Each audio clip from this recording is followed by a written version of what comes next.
tells this story. You're gonna take a video of me telling the story? Yeah, Is it recording? yeah. He's like, You if you're don't gonna like? be a big rock and roller, you gotta have a big cock. And then he started playing the first song, which was a cover of a Modest Mouse song, and like he's playing it, it's good, it's cool, and it's everything's fine. He gets done, he takes off the Grinch coat, and then he's just like got like a wife beater under that with like these like sleeve What things. color is it? It's just white with these like kind of like stocking sleeve things. What color are they? They're striped, green and black. And then I think that was the point where he pulls a makeup thing out of his pocket and he like smears like lipstick all over his face. And then he starts saying a bunch of stuff about like sucking cocks and stuff, which was With lipstick? Not with lipstick. He just was like he just kept making lots of like cock sucking references, and so it was really funny. And then he plays the next song, and the next song's good. And then during the song, like he would like strum the guitar and just let it like make noise and feedback, and he would like pick up stuff and throw like small things. He started throwing things at Nick, who was drumming, and he's just like, while he's drumming, like giving him weird, because he didn't know what he was gonna do, and then he just would shout like random Scott things. didn't even know what he was gonna Scott didn't know do. what he was doing. Yeah, like he flipped over Nick's pedal board, and I was like, oh man, I hope he doesn't break that. And he finished it, and then he stripped all the way down to just Whoa. these tight black What underwear. happened?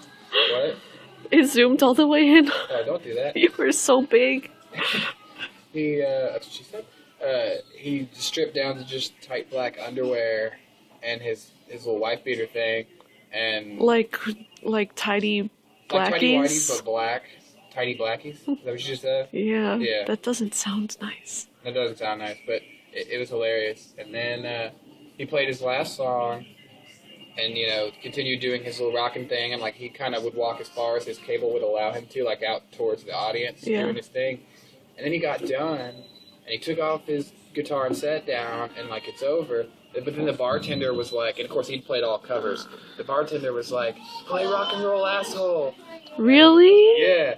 And Scott's like, fuck it, and he picks the guitar up, and he's like, I hope I remember how to play it. And then he starts going, and he starts playing it, and then it's just got so much energy, and he's like playing it like awesomely. Like usually he'd play it kind of sloppy. He's just like going for it, and he's like, even his like scream singing is like kind of on key for Scott, and like the drums, Nick's just killing it with the drums. And then he does this like crazy solo that sounded, very Nirvana, very Kurt Cobain, just like dissonant, but it went very skronky, as Nick would say. And then he gets done with that, and the bartender's going crazy because he loves his like Scott stuff because he just likes his style. And then he gets done with that, and without even like missing a beat or like pausing, he goes right into his other song. It's called like That Damn Dog or something. I like it too a lot. And he plays that song, and like it's just crazy. And he's like doing the feedback, and he's going all over the place. And then he goes over to Nick and starts like going like this and like touching him while he's like holding the guitar and like finger doing stuff with his like on the fretboard. And Nick's just like to the point where Nick like stops and stares at him, and then he starts playing. Scott starts playing again, and Nick's like whatever. Then he goes back to drumming. And it was amazing. Like Patrick and Kendall were just laughing and like clapping, and the guys up front, they're really drunk. He was like really getting the drums. Like the whole time he was like air drumming. He was like like this, like just so drunk, and it was amazing. And then he gets done finally and throws his guitar on the ground, and then he like pulls up his like wife beater so his stomach's exposed, and he's just like this on stage. He does it for like 5 minutes.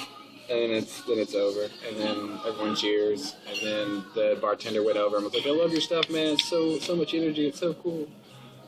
And that was it. That was Scott's performance, his best ever, but that I've seen. Wow. I wish I was there. It would have been very nice.